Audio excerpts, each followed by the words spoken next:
Okay, confession time. In my undergrad, I hated networking. Like, really hated it. No offense to networking professors out there, but it was so dry. Every other part of computers made sense to me. CPU? I could picture it. Memory? I got it. Storage? Easy. But networking? It was just abstract.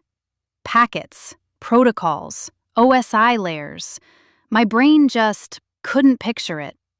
Until I read something that changed everything. One textbook author wrote, "Computers are highly unsociable creatures. They don't talk to each other, unless you tie them with a cable." And something clicked. Computers are like introverts. They can talk, they just need infrastructure, a way to connect. But then I had more questions. Wait, my laptop isn't connected with a cable to my router, so how is it talking? And my router, is that connected with a cable to the internet? Or is it also wireless? How does any of this actually work? Today, I'm going to answer those questions, not with dry textbook definitions, but by showing you what's actually happening. When your computer wants to talk to Azure, what's the journey? This is Azure Networking, finally explained in a way that makes sense. Let's go. Let's start with the obvious question. How does your laptop talk to your router? No cable, just air. The answer, Wi-Fi. But what is Wi-Fi? It's radio waves, like actual radio, FM radio, AM radio, just a different frequency. Your laptop has a Wi-Fi chip. It converts data into radio waves, broadcasts them. Your router receives those waves, converts them back into data.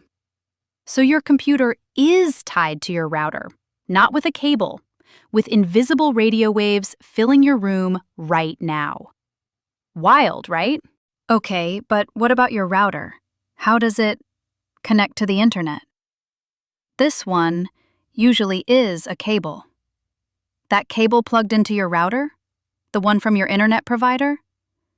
That's either a fiber optic cable, light pulses, a coaxial cable, electrical signals, or a phone line, DSL.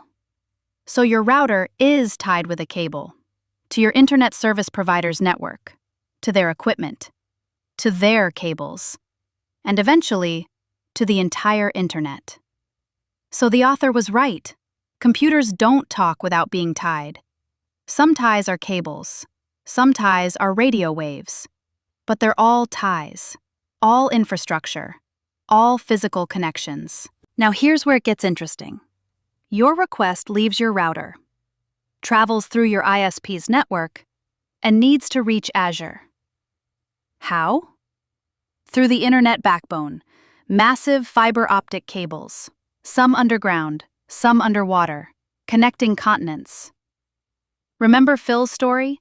Your data traveling under the ocean with whales? This is how. Physical cables, laid on the ocean floor, transmitting light pulses at insane speeds. Your request bounces through. Your ISP's network internet exchange points, backbone providers, Microsoft's network, Azure's network. Finally, the Azure data center. All connected, all physical, all tied together. Okay, so your request reached Azure. Now what?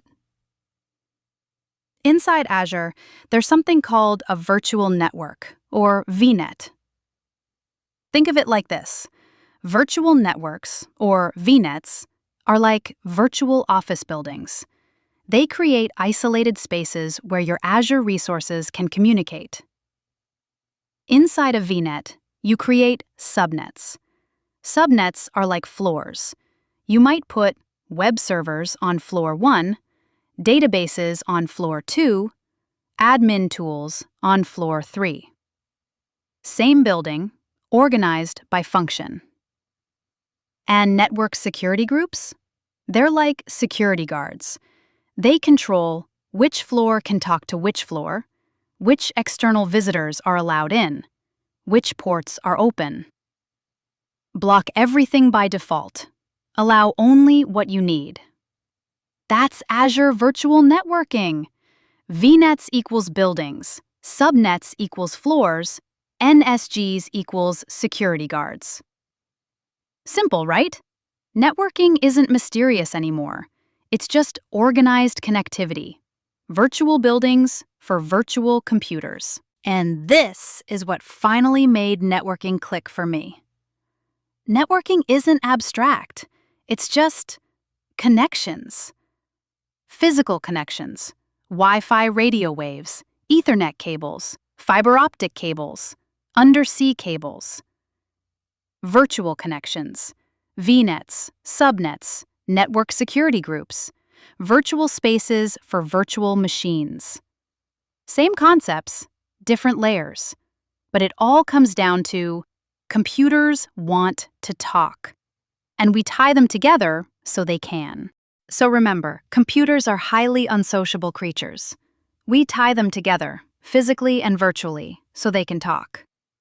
In Azure, VNets create the space, subnets organize it, NSGs secure it. And now you can actually picture it. Next episode, identity and access management. Because now the computers can talk, we need to control who can access what. Thanks for watching Azure Bytes. Did networking confuse you too? Drop a comment. See you next time.